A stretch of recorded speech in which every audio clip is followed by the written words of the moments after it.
Welcome back to the broadcast. We shift gears, but we still linger on matters politics. It is about the presidential debate, and this is slated to play out this very year. And from the horse's mouth, we'll get to know what is in plan to make sure that this plays out in the most amicable way. Like in other democracies, super democracies for that matter, the country is yet to conduct its third, that is from the very first time of this very dispensation. The very first presidential debate was held in 2013 and to 2017, and now 2022. We look forward to hear what it is that the presidential candidates are going to present to us. And for the very first time, in a long time since the coming in of multipartyism, we have the lowest number of presidential candidates, that is 4.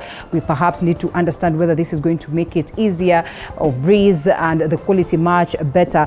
And to expound more on this is Benedict Omollo, who is the Presidential Debate Secretariat, who sits there. And so we get to understand some more on what exactly, the presidential debate is for purposes of the people who are watching us. And perhaps being, the host in this case, I would allow you to probably enlighten the common mwananchi who's watching today. Just what is the presidential debate, the importance of it, the third time we are to conduct this in the country, and therefore we cannot assume that everybody really has consumed and understood what it is all about. Okay. Good morning, viewers. So the presidential debate is a joint forum of all the media houses coming together. Yeah. So you have the Media Owners Association, the Media Council of Kenya, and the Kenyan Editors Guild. So jointly, we then facilitate to hold the presidential debate. As a nascent democracy, a multi-party democracy, the whole objective of the presidential debate is an opportunity for the candidates to clarify their manifesto, to clarify the direction they have for the country. What are those reasons they want to lead you? And therefore, it also gives then the voters the opportunity not only to ask questions, but also to make what you would call informed choices of whom they will then elect. This is just one day, and perhaps one would want to argue that in their campaign trails, in their engagement with people on ground, then all this that you speak of is normally achieved. And so one would be tempted to ask, of what great importance and exact importance is it to the public for us to get to hold this one crucial day?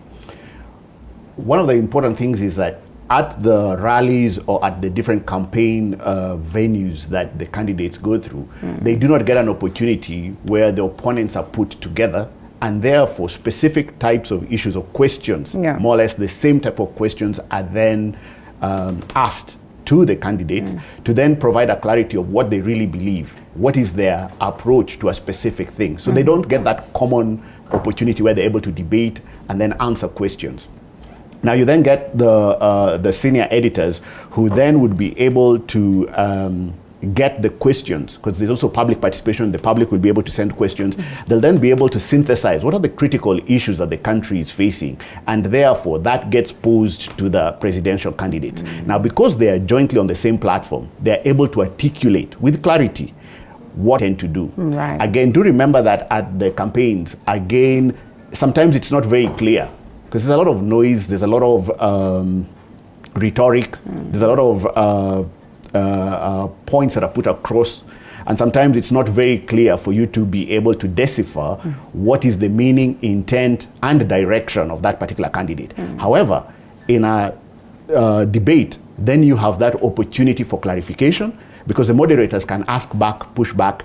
The opposing candidate has the opportunity to seek clarification or make and substantiate what they have been saying, even at the campaign rallies. So one of the other things which we shall be doing is to also fact check, so that we also see whether what they have been saying in the rallies and what they are saying of social media, and the fact that Kenyans are hugely on this very space, and therefore that we would expect for them to be able to get this space. But just how much more will we have Kenyans then joining into this venue for such questions? And are there going to be instances where they are literally going to be allowed again to ask the very same questions, looking at the fact of time? And we all understand that this is conducted within a certain aspect of time, which you'll tell us.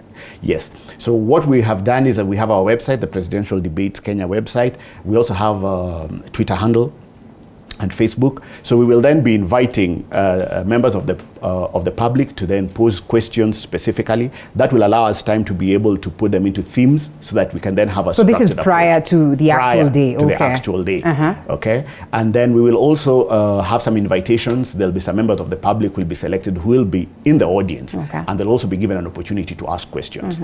Interest groups, different members of the public who will have been selected would be able to attend, and they will ask questions. But more so, as you rightly say, the social media platforms, we will be able to get the questions, synthesize that, and then ask the presidential candidates, because there'll be basically a way in which you determine these are the common themes and therefore can be put across as questions to the various presidential candidates. Yes. Public participation is pretty much important, enshrined in the Constitution, Yes. and most of the crucial processes that we've witnessed happening in the country, have been happening with the blessings of, the public participation, involvement of the public in all this. How much has been done towards that, even as we prepare for this day?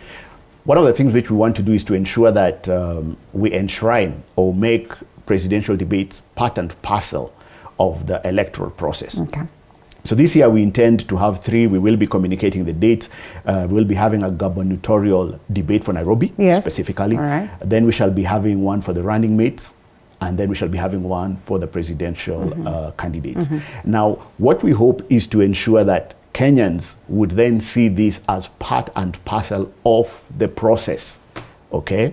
So that by the time we get to the elections, we have also had an opportunity, just like the American democracies or other democracies which have been able to develop this as part of the process.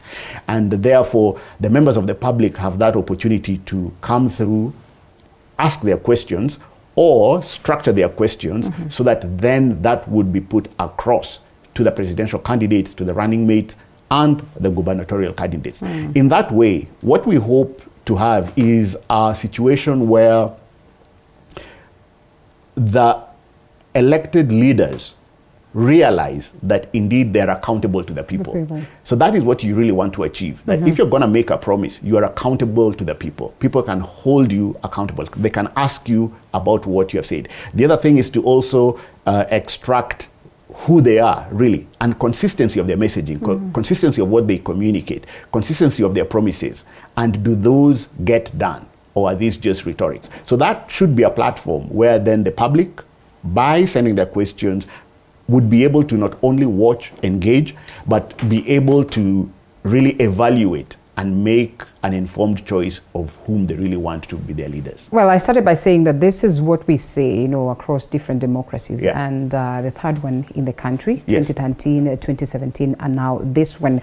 How would you probably rate the previous presidential debates that we have held in the country and their impact, knowing very well that the common mwananchi is literally disappointed by Mr. Politician, and in a huge way, they would really want to find mechanisms of how they are able to separate the wheat from the chaff. Will this one be the ultimate aspect of it, the ultimate top creme de la creme of the question of campaign, so that they'll be able to confidently say that we come out of this space having understood the next person that we want to hold the position of the country's CEO?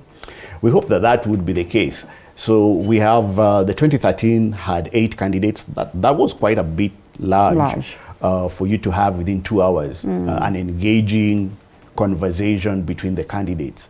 In 2017, that was whittled down. We had now guidelines that was able to separate. We had 2 tiers, one earlier on at about 5:36, and then a second one. Based on the guidelines we have put across. We hope to use those same guidelines. So we hope that because this time we have fewer candidates, we have 4, we could be able to structure it in such a way that it is more meaningful and more engaging, and therefore the candidates would have the opportunity to clarify and articulate their manifesto, their promises to the candidates. Now, if you have been evaluating the various polls that have been coming through, we still have a good number of people who are undecided. Yes. Okay. We hope that this will inform a huge way in terms of shifting their mindset on. We hope. Yeah. Because the whole purpose of the debate is for the candidates to clarify their positions. So whether it's the gubernatorial one or the running mates or the presidential one, there's that aspect where, as a voter, you then evaluate and determine, maybe I need to change. Especially given the fact that we have a huge majority who are still undecided. Now, it's also possible if we have good conversations for those who have been in one camp to cross over, because really it's about you. I think it is time now that, as you have said, that Kenyans are disappointed with Mr. Politician or Mrs. Politician or Miss Politician. It is time for Kenyans to start understanding that they need to be selfish. What is in it for me? Will this leader deliver it for me? Okay. Because you have a stake, you have an interest. And that's the whole philosophy of devolution. Really, we need to be interested in all the levels, though the presidential debate will only offer one gubernatorial one for Nairobi and then the running mate and the presidential one. But as citizens, we need to be involved right from the ward level, all the 6 elections. And so we hope that this at least gives Kenyans the opportunity to select or elect their best candidate, and that they're free to change based on what they see and understand. Okay. One of the front runners, based on the statistics as of now, has threatened to boycott. President Uhuru Kenyatta, 2017 as well, made good his threat. How much of a dent was it then to the organizers and generally the whole process, as much as it was a dent to him as a presidential candidate who, I mean, one would look at and say it would be necessary for them to go out there and speak to the people. And do you suppose that the concerns that this presidential candidate raises are one that we probably need to look into, and have you made attempts to look into these concerns that he raises? I think the concerns that were raised were about bias from a media house. Now, the presidential debate is basically a joint platform of the various media houses. Right. Now, each media house has its own philosophy or policies in terms of how they run their media or their content. However, because this is a joint media event, we have ensured that we've reached out to the various candidates so that we are able to then ensure that any concerns they have are addressed early. Number 2, and which I think is important, is to be able to communicate that indeed the presidential debate is about accountability to the people. It's about accountability to the people. And what we want to do is to entrench it as part of our democracy and democratization. And so we need to look at it from that perspective. So even as we continue to implement our new constitution, as we continue to aspire to where we want to go, one is that this needs to be something which we do as part of our election process. And so there is that aspect where the leaders then need to understand it, that it is an opportunity for them to then articulate their positions to the public, okay, and to the voter. So it is not about them, it's about them understanding that they need to do it because the voter demands of it. Okay. Now, of course, we hope that they all come. We hope that we do not have, when you don't have, or when some candidates boycott, then you don't have a debate. In 2017, it wasn't really a debate because you had one candidate. So what we hope is that they will come, and that they will see that this is an opportunity for us to entrench our democracy, and that really it is for them to see it as a sense of accountability to the people, and really the people are supreme. And while there are high-end mechanisms of making sure that there's a proper control once you have all these, candidates on board, sometimes the threats tend to be a little bit cantankerous, and it's important that we look into that. And so when we see this very platform, is it then a guarantee to the people that it is a more peaceful platform for these leaders to be able to go out there, and articulate these matters in comparison to what it is that you get on other platforms of campaign, and as well as, the campaign grounds themselves? Yes, we are sure that we are going to have, and the steering committee will be able to, in due course, in the month of July, to be able to nominate those who will be moderating, and those will be senior editors who are familiar and are seasoned in moderating such debates. Now, it will be an environment which allows for a good conversation between the parties. So there will be, of course, guidelines and rules for the debate, which then they will have to adhere to, so that then we have good conversation so that every question posed to the candidates, they're given sufficient time to not only respond, but for the other to also counter-respond if there's anything they need to add on to bring that clarification. So we believe that this would be an opportunity where once it is conducted, then the voter will be more informed about various themes. So we hope to have at least 6 thematic areas from which we can draw in questions. The candidates won't know the questions, of course. They won't be aware of what the questions will be coming to them.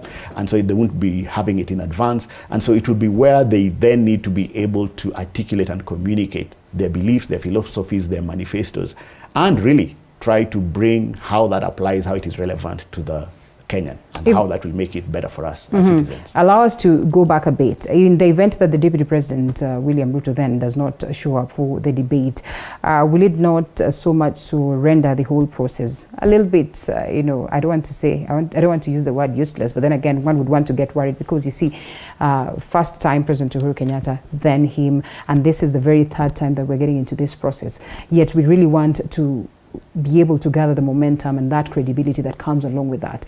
How much of a dent will it be? Well, number one, we hope he comes. Yes.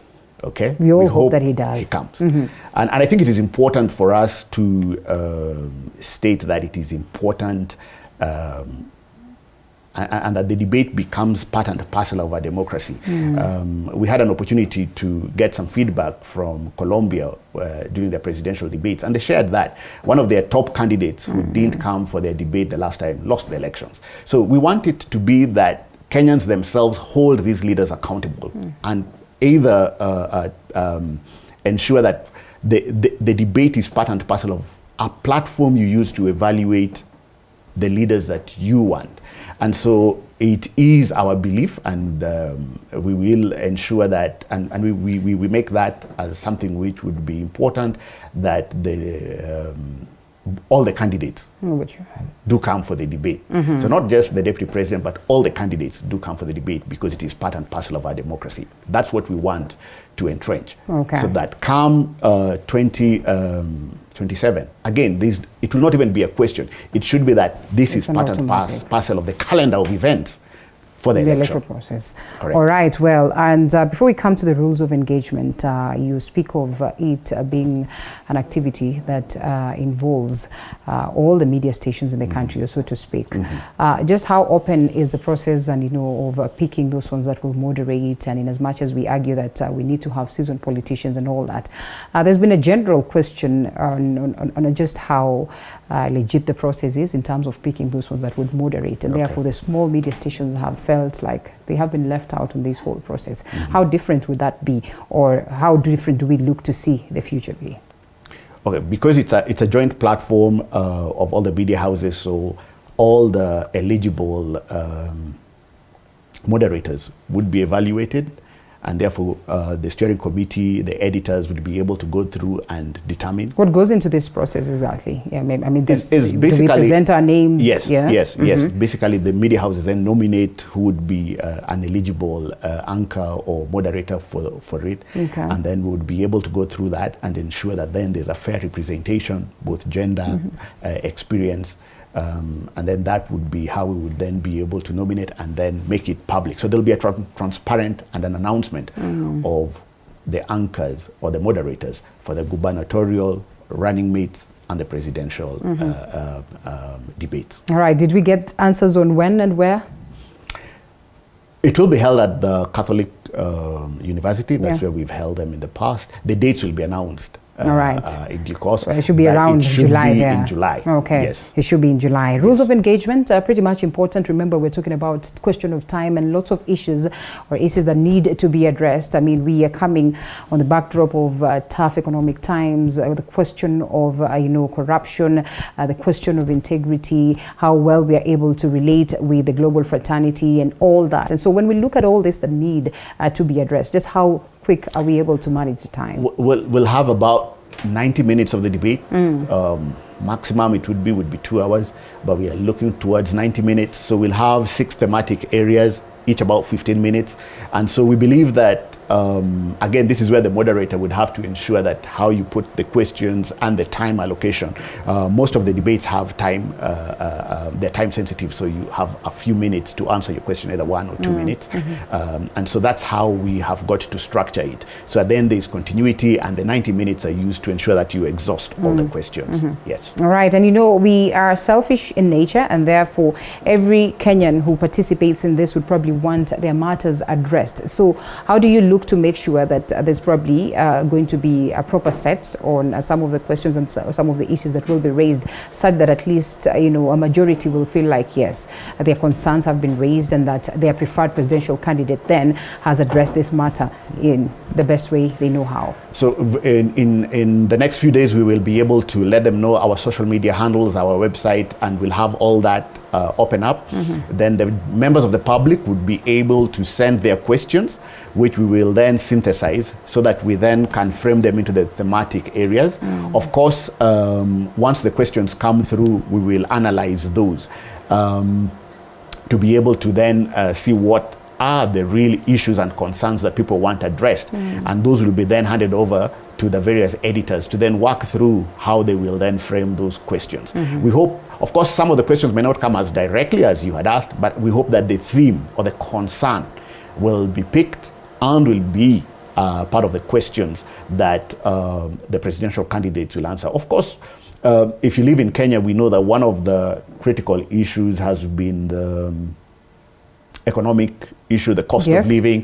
That has been an issue, and so I'm sure that would be one of the things that would be addressed, would be a concern, and definitely that would be one of the questions I hope would be posed to the leaders. The other is the whole issue of the public debt. I'm sure that's another concern Kenyans have. So either way, anybody who generally lives in Kenya would know that there are some areas which would have to find their way because there would be a common ground. I mean, we still have the issues of integrity and corruption as big issues. So those are things which you cannot ignore, and you'd have to pose them to the presidential candidates or the various leaders who are running for office.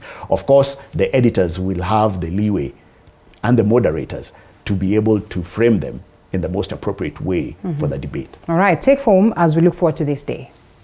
Take home, I think we as Kenyans need to continuously put pressure on the leaders. We have got to understand that this is part and parcel of us developing and deepening our democracy. And finally, we have got to make it clear that the leaders are accountable to the people. So the media is coming together to bring the concerns of the people to the candidates. And therefore, we hope and believe that as part of our democratization and as part of building accountability, all the candidates who are vying for these offices, when they're invited to come for the debate, they will come for the debate because that is what the people of Kenya want, to understand your philosophy, your ethos, your manifesto, and why we should elect you.